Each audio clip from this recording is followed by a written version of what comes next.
तो India versus New Zealand series खत्म हो गई और सीरीज का जो अंजाम हुआ भारत के लिए बहुत ज़्यादा चिंता करने वाली बात है। आखिर टीम इंडिया को हुआ क्या है उसकी बात करेंगे। मेरे साथ है मोहित। मोहित, न्यूजीलैंड की टीम जब भारत में आई थी हमने बांग्लादेश को बहुत बुरी तरह पीटा था जी। और हमें उम्मीद थी कि न्यूजीलैंड को भी ऐसे ही हराएंगे और आराम से WTC चैंपियनशिप के फाइनल पहुंच जाएंगे।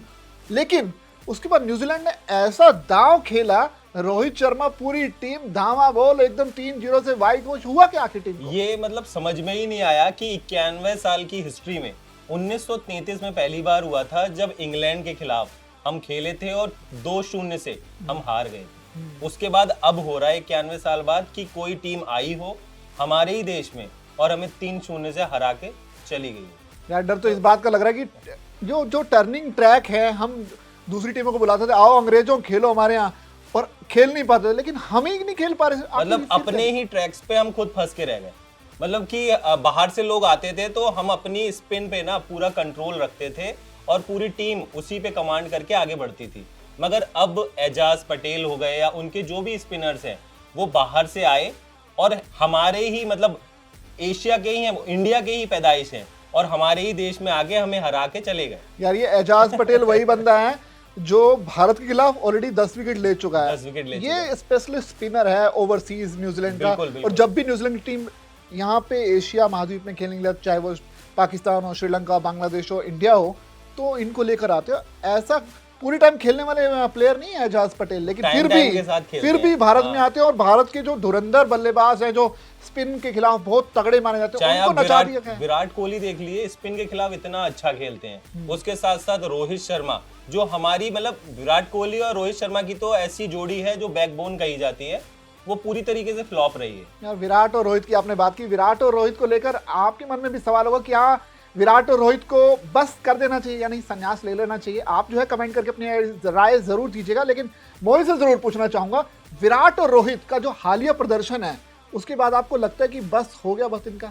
नहीं, इतनी जल्दी हम किसी पे डिसीजन नहीं ले सकते क्योंकि ये छोटे मोटे प्लेयर नहीं है। इन्होंने हमारी टीम को एक लेवल तक पहुंचाया है क्योंकि इतने सालों से खेलते आ रहे हैं और हर टूर्नामेंट में इनका बेस्ट परफॉर्मेंस रही है। विराट के स्टैट्स देख लिए चाहे रोहित शर्मा के, तो वो अपनी जगह पे पूरी तरीके से प्रूव किया है उन्होंने। अब एक सीरीज चाहे वो अभी वर्ल्ड कप वाली टीम देख लिए, उसमें जो एनर्जी के साथ वो खेले हैं, हाँ मैं मानता हूँ कि 5 दिन का जो टेस्ट मैच होता है उसमें अलग तरीके की टीम जानी चाहिए क्योंकि जिस तरीके से अभी हम लोग ने बनाई है अपनी टीम T20 की, उसकी कप्तानी कोई और कर रहा है और वहाँ की टीम भी बिल्कुल डिफरेंट है। अब टेस्ट मैच की टीम डिफरेंट है और वनडे की भी। हमें थोड़ा सा इस तरीके से देखना चाहिए कि आगे हमें तीनों फॉर्मेट की टीमों को अलग तरीके से देखना चाहिए। तो आपको लगता है कि टेस्ट के हिसाब से विराट और रोहित अभी भी टीम में होनी चाहिए? ऐसा लगता है कि हमें थोड़ा सा चांस तो और देना चाहिए, वरना नए लड़के हमारे बहुत बैठे हुए हैं जो बहुत टैलेंटेड है और जिनके बारे में दिखाया जाता है फर्स्ट क्लास क्रिकेट में बहुत अच्छा परफॉर्म किया है, अच्छा खेल रहे हैं और अच्छे तरीके से वो परफॉर्मेंस दे रहे हैं। तो कहीं ना कहीं हमें उनके बारे में भी, उनके करियर के बारे में भी सोचना चाहिए क्योंकि इनका करियर तो टॉप पे है क्योंकि ये अपने में मिसाल बन चुके हैं। मगर वो मतलब जो लोग नए आ रहे हैं उनको भी एक समय के साथ साथ हमें आगे बढ़ाना चाहिए और इन्हीं लोगों को उनकी हेल्प भी करना चाहिए। लेकिन बढ़ेंगे कैसे, क्योंकि जगह तो ऑलरेडी फुलफिल है और जब तक रोहित और विराट अगर बाहर नहीं जाएंगे तो बाकियों की जगह बनती नहीं है। फिर कैसे युवा प्लेयर्स को मौका दे पाएंगे? जैसे कि अभी आप देख रहे हैं सीरीज आने, WTC आने वाला है ना, उससे पहले तो कोई ऐसा चांस है नहीं कि इन लोग को बाहर कोई करे क्योंकि अभी एक ही सीरीज हुई है और वो भी दो टीमों के बीच में हुई थी। अभी ऑस्ट्रेलिया जाएगी टीम, तो ऑस्ट्रेलिया में किस तरीके से, क्योंकि बाहर बहुत खेला है इन लोगों ने और काफ़ी अच्छे स्टैट्स रहे हैं इन लोगों के, तो अभी तो विराट कोहली और रोहित शर्मा का कोई चांस नहीं है बाहर जाने का। लेकिन अगले 1 साल बाद हम देखें क्योंकि अभी जो ये सीरीज़ गई है इसके 1 साल के बाद तक अब इंडिया में कोई सीरीज़ नहीं है, तो आगे चल के ऐसा आपको लगता है कि आगे चल के इंडिया में कभी ये लोग दोबारा साथ में खेल पाएंगे? क्योंकि अश्विन हो गए, फिर रविंद्र जडेजा हो गए, रोहित शर्मा हो गए और विराट कोहली, इन चारों को आप आगे कभी खेलते हुए इंडिया में देखेंगे साथ में? मुझे तो थोड़ा सा डाउट होता है। आप बताइए अपने तरीके से। देखो मेरे को तो ये लग रहा है कि, और इनफैक्ट मैंने आज इंडियन एक्सप्रेस में भी ये खबर पढ़ी कि दिलीप ट्रॉफी में इन 4 प्लेयर्स ने खेलने से मना कर दिया। खबर कुछ इस तरह से थी कि अब टीम इंडिया जो है वर्ल्ड कप जीतने के बाद भारत वापस लौटी थी और उसके बाद जून के बाद लंबा गैप था। सिलेक्टर्स ने सोचा कि इन बड़े प्लेयर्स को क्यों ना यूज टू किया जाए इंडियन पिचेस के, क्योंकि लंबा गैप रहेगा थोड़ी प्रैक्टिस अगर मिल जाएगी तो एक रिदम बन जाएगा इन प्लेयर्स का। लेकिन बिल्कुल। खबर ये है कि उन्होंने खेलने से मना कर दिया दिलीप ट्रॉफी में। ये 4 प्लेयर्स, रोहित, विराट, अश्विन की बात हो रही है, इन प्लेयर्स ने खेलने से मना कर दिया। अब बाकी जो प्लेयर्स थे, चाहे वो ऋषभ पंत हो, वो खेले दिलीप ट्रॉफी, यशस्वी जायसवाल खेले, सरफराज खेले, हाँ जी। और देखा जाए तो इस न्यूजीलैंड की सीरीज में इन सारे प्लेयर्स ने कुछ ना कुछ एक ना एक बार लंबी पारी खेली, थोड़ा बहुत कंट्रीब्यूशन अच्छे किया है, तरीके से लेकिन दिया है। विराट और रोहित का थोड़ा सा अभी चल नहीं रहा। पूरी तरीके से उनका बल्ला खामोश रहा है। शायद मतलब वो अगर प्रैक्टिस ना हो पाना ये एक बड़ी वजह माना जा सकता है। उन दोनों के अगर दोनों लोग के रन अगर मिला लिए जाए, उससे ज्यादा रन शायद अकेले ऋषभ पंत के हैं। तो कहीं ना कहीं इन लोगों का परफॉर्मेंस बिल्कुल वर्स्ट रही है। मैंने आज तक इन लोग का इतना खराब परफॉर्मेंस देखा नहीं है अपने ही देश में। टेस्ट मैचेस में ऐसा नहीं हुआ है। देखिए, सपोर्ट तो हम करते हैं विराट और रोहित को, बट क्योंकि इमोशनल इंडियन फैंस है ना, और वो इमोशनल इंडियन फैंस की तरह हमें भी लगता है कि यार जीतना चाहिए था, और इतना बुरा हाल नहीं होना चाहिए था जैसा न्यूजीलैंड ने कर दिया। 3-0 से सफाया कर दिया। हम अमूमन दूसरी टीमों का सफाया करते थे, हमारा होम सीरीज में सफाया हो गया। अब ये देखिए, थोड़ा खराब ये लगता है। तीसरा मैच है, इसमें तो हमें लग रहा था कि चलो ठीक है, 2 मैच हारने के बाद भी 2-1 हो सकता है, क्योंकि जब तक ऋषभ पंत खेल रहे थे तब तक एक चांस था। एक वो कंट्रोवर्शियल जो डिसीजन था वो भी हुआ। उसके बाद जिस तरीके से ऋषभ पंत ने अपना एक स्टेटस लगाया, उसके बाद मतलब जिस तरीके से सचिन तेंदुलकर सपोर्ट में आए, एवी डिविलियर्स ने उस पर सवाल खड़े किए, तो कहीं ना कहीं वो एक डिसीजन था जिसकी वजह से सिर्फ 40 रन रह गए थे सर। उसके बाद जिस तरीके से हमने देखा है कि पूरी टीम कोलैप्स कर गई और इंडिया मैच हार गया। लेकिन बड़ा हैरान होता है कि आप तीसरे दिन में आप खेल रहे हैं, 147 टारगेट आपको चेस करना है, और वो हमारे धुरंधर टीम नहीं बना पा रही। ये थोड़ी चिंता बनाती है, और खास तौर पर तब जब ये हमारी होम कंडीशंस है, ऐसे ग्राउंड है जिस पर रोहित शर्मा बचपन से खेलते आ रहे हैं। और जितने वहां पे कई प्लेयर्स तो ऐसे थे जो मुंबई से बिलोंग करते हैं, जो मुंबई की पिचेस को बचपन से देखा है जिन्होंने, उसके बाद भी अगर आप रिकॉर्ड्स की उठा के देखें बात, तो 163 का हाईएस्ट रहा है रिकॉर्ड, और 147 का इसमें रिकॉर्ड मतलब रन बनाने थे, चेस करने थे, और इंडिया मतलब 25 रन से हार भी गई। तो रिकॉर्ड पे अगर ना देखा जाए तो कहीं ना कहीं प्लेयर्स तो हमारे ही है ना, और हम खेल भी रहे थे अच्छे तरीके से। मुझे तो ऐसा लग रहा था कि ऋषभ पंत के लिए ट्रैक अलग है और पूरी टीम के लिए अलग है, क्योंकि जिस तरीके से वो हिटिंग कर रहे थे वो उनको अलग ही पिच दिखाई दे रही थी, और बाकी लोगों को वो सिर्फ बल्ला रोकते रोकते सारे लोग चले गए। तो कहीं ना कहीं सोचने वाली बात है कि अगर हम उसको थोड़ा अटैकिंग लेके चलते तो कहीं ना कहीं हम बच सकते थे। बिल्कुल सोच का फर्क है, और ऋषभ जैसे प्लेयर या वीरेंद्र सहवाग की मुझे याद आती है, ये जो प्लेयर्स हैं ये थोड़ा अलग ही अंदाज में खेलते हैं, और वो अपने आप ही दबाव दूसरी टीम पर बनता चला जाता है।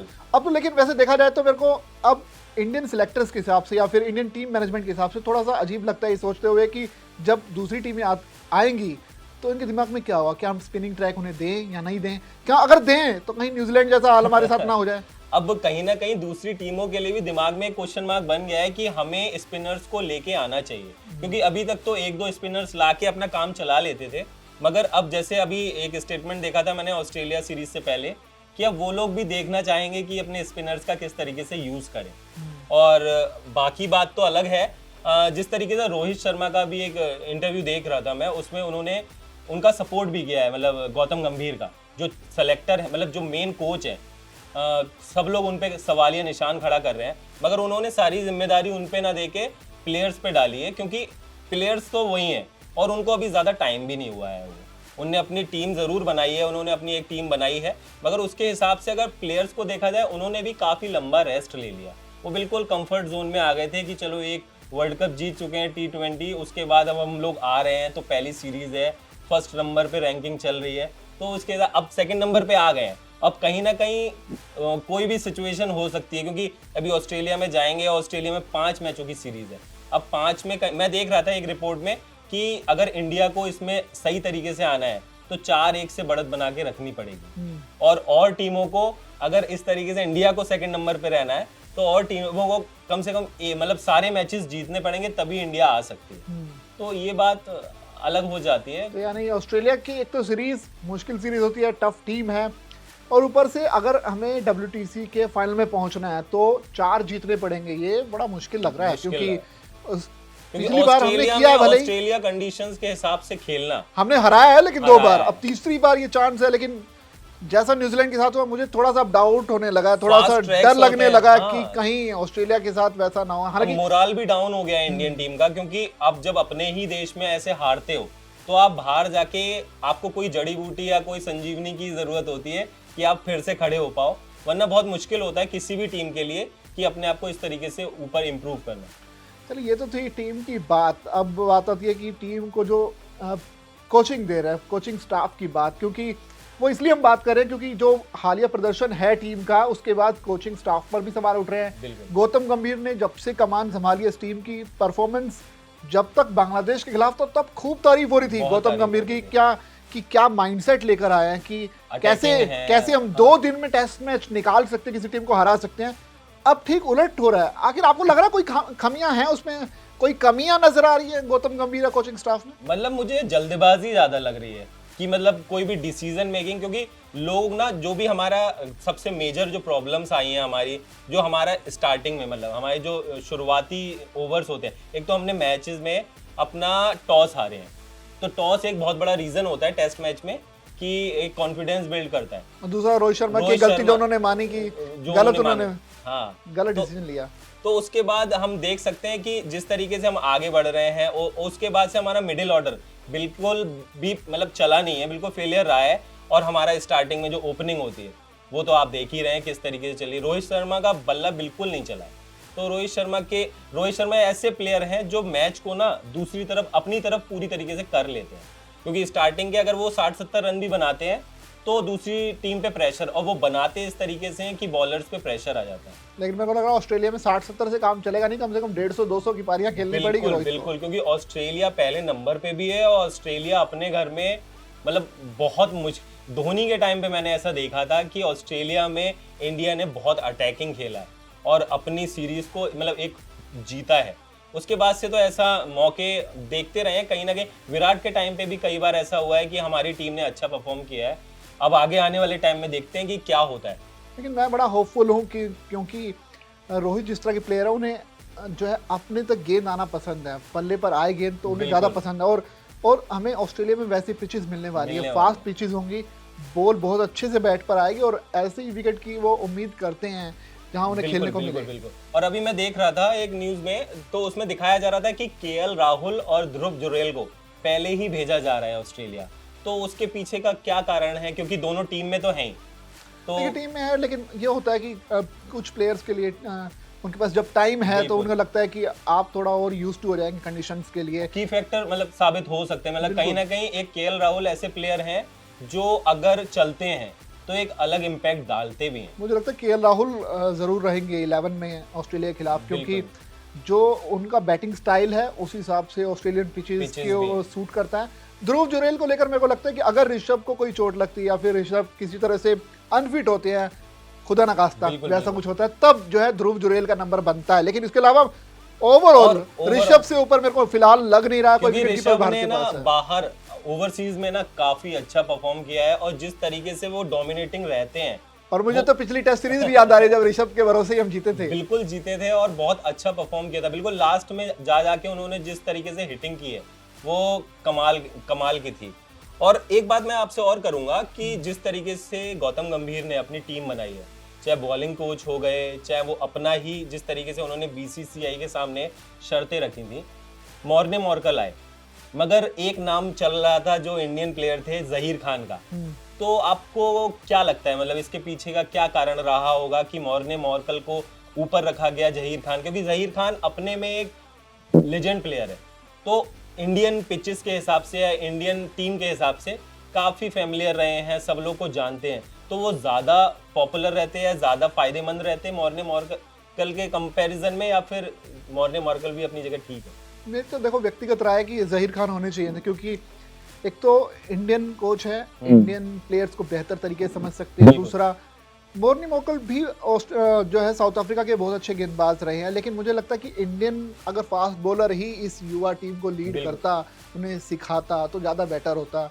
क्योंकि हमने देखा कि कई मौक़ों पर जहीर खान की जो खास चीज़ें हैं, उन्होंने वर्ल्ड कप 2011 के दौरान जो कंट्रीब्यूट किया टीम के लिए, वो बहुत काम की चीज़ थी और थोड़ा सा और ज़्यादा बेहतर होता। लेकिन कुछ खबरों में मैंने देखा था कि वहाँ पर जहीर खान ने कुछ ज़्यादा डिमांड की थी पैसों की, और शायद ये वजह थी कि बीसीसीआई ने उन्हें नहीं रखा, या फिर गौतम गंभीर की जो प्रायोरिटी लिस्ट थी उसमें वो नहीं थे। लेकिन वो एक बाद की बात है। फिलहाल अब मॉर्नी मॉकल टीम का हिस्सा है, तो हमें उम्मीद है कि मॉर्नी मॉकल इन गेंदबाजों को इतना शार्प कर देंगे जो कि बाहर की पिचेस पे हमारे जो गेंदबाज हैं, जो उम्मीद उनसे की जाती है वैसा कुछ वो करके दिखाएं, तभी काम पूरा माना जाएगा। मेरे को ऐसा लग रहा है सर कि जिस तरीके से मतलब हमारी टीम ना ज्यादा एक्सपेरिमेंट कर रही है, हमारी टीम चलती रहेगा नॉर्मली, क्योंकि हम लोग बहुत ज्यादा ट्राई कर रहे हैं, सब कुछ है। अगर यही टीम अपने कॉन्फिडेंस के साथ खेले तो ज्यादा अच्छा परफॉर्म करेगी, क्योंकि अभी देखा गया बहुत ट्राई किए गए बहुत सारी चीजों में। तो अब जैसे ऑस्ट्रेलिया के साथ जो सीरीज है उसमें बुमराह की वापसी होगी, तो वो एक बहुत एक्स फैक्टर भी रहेगा, क्योंकि बुमराह मिसाल है, क्योंकि वो अपनी इंडियन टीम की बैकबोन की तरीके से बॉलिंग में है कि बुमराह के साथ कौन ओपन करता है, क्योंकि दूसरा बॉलर कौन होता है, सिराज हैं। मगर आपको लगता है कि सिराज खेलेंगे वहां पे भी? देखिए, सबसे पहले तो मैं वापस मॉर्नी मॉकल वाली बात पे जाना चाहूँ, क्योंकि हम सोच रहे थे कि क्या उनका कंट्रीब्यूशन रहने वाला है। बहुत इंपॉर्टेंट है, क्योंकि अब जो है टीम इंडिया T20 सीरीज खेलने के लिए साउथ अफ्रीका गई है। अब वहां पर इंडियन फास्ट बॉलर किस तरह का परफॉर्म करते हैं, बहुत कुछ मॉर्नी मॉकल पर डिपेंड करेगा, क्योंकि वो क्या समझाना चाह रहे हैं, क्या बताना चाह रहे हैं कि प्लेयर्स को कैसे रिएक्ट करना चाहिए ऐसी कंडीशन में, किन एरियाज में बॉल डालनी चाहिए, वो देखने वाली बात होगी। और अगर वैसा कर पाते हैं तो निश्चित तौर पर टीम को फायदे की बात है। और अब बात बची कि बुमराह के साथ में कौन है। मुझे लगता है कि शमी एक बहुत अच्छा ऑप्शन हो सकता है। मुझे नहीं लगा कि क्यों उन्हें नहीं, शमी को ड्रॉप कर दिया गया, ये मुझे शायद T20 सीरीज की वजह से थोड़ा युवाओं की तरफ देख रहे हैं हमारे सिलेक्टर्स। आकाशदीप एक बहुत अच्छा ऑप्शन हो सकता है, क्योंकि वो स्विंग भी कराते हैं, और जो साउथ अफ्रीका की जो पिचेस है स्विंग गेंदबाजों को मदद करने वाली है। तो ऐसे में मुझे लगता है कि आकाशदीप एक अच्छा एसेट साबित हो सकती है टीम के लिए। मगर अब आप बताइए कि ऑस्ट्रेलिया में इंडिया किस तरीके से परफॉर्म करेगा, क्योंकि अब हम लोग तो बिल्कुल सोच भी नहीं पा रहे, क्योंकि इंडिया में अगर ऐसी कंडीशन हुई है इंडिया की, तो बाहर के लिए तो सोचना बंद हो गया कि किस तरीके से होगी। भाई करना ही पड़ेगा, क्योंकि अगर फाइनल का टिकट चाहिए WTC का तो परफॉर्म तो करना पड़ेगा। 4 मैच तो जीतने ही पड़ेंगे, ये इक्वेशन बना हुआ है फिलहाल के लिए टीम के पास। और जो ओवरऑल टीम है उसमें मेरे को लग रहा है कि ऑस्ट्रेलिया आराम से कंफर्टेबल पहले स्थान पर रहकर पहुंच जाएगी। दूसरा फाइनलिस्ट कौन होगा, मैं होपफुल हूं कि टीम इंडिया हो, और इस बार हम जरूर जीते, ये मुझे उम्मीद है। लेकिन वो खैर बाद की बात है, उससे पहले हमें ये जो बड़ी मुश्किल सीरीज है 5 मैचों की वो निकालनी पड़ेगी। ये इसी तरीके से कुछ ऋषभ पंत ने भी अपने स्टोरी में कहा है कि जो हो गया वो तो चलो जाने देते हैं, अब नई शुरुआत करते हैं, क्योंकि अब उन सब चीजों को भूलना ही पड़ेगा, क्योंकि उनके लिए काफी हार्ट ब्रेकिंग भी था, क्योंकि वो जिस तरीके से खेल रहे थे वो जीत की दहलीज पे ले आए थे इंडिया को। और उसके बाद उनके साथ साथ वो कई प्लेयर्स बचे, अश्विन बचे हुए थे साथ में उनके, उसके बाद 2 प्लेयर्स और थे जो खेल सकते थे, मगर जिस तरीके से भी इंडिया कोलैप्स किया और इंडिया हार गया, तो कहीं ना अश्विन मुझे नहीं लग रहा कि ऑस्ट्रेलिया टूर पे ज़्यादा स्कोप रहेगा। जडेजा जरूर खेलेंगे, क्योंकि वो ऑलराउंडर है, बैटिंग से भी कंट्रीब्यूट करते हैं। तो ऐसे प्लेयर्स हमें चाहिए जो बल्ले और बॉल दोनों से कंट्रीब्यूट करें, और फिटनेस भी चाहिए, क्योंकि अश्विन की एज भी 37 प्लस ही है, तो उस हिसाब से मुझे नहीं लगता चयन करता उन्हें अब ऑस्ट्रेलिया टूर पर कंसीडर करने वाले हैं। लेकिन अगर होते भी तो निश्चित तौर पर उन्हें शायद 11 में मौका ना ही मिलता, क्योंकि इंडिया में चलिए उनकी जो परफॉर्मेंस है काफी बेहतर रही है, मगर ऑस्ट्रेलिया में जिस तरीके की कंडीशंस होती हैं उसमें अश्विन का खेलना थोड़ा कम माना जा रहा है। तो चलिए, ये तो चीज़ें हम देखेंगे समय के साथ किस तरीके से ऑस्ट्रेलिया सीरीज आगे बढ़ती है, और किस तरीके हम तो चाहेंगे कि इंडिया 4-1 से क्या 5-0 से जीत जाए। और मगर इस तरीके की खबरों को आगे और देखने के लिए देखते रहिए दैनिक जागरण। धन्यवाद।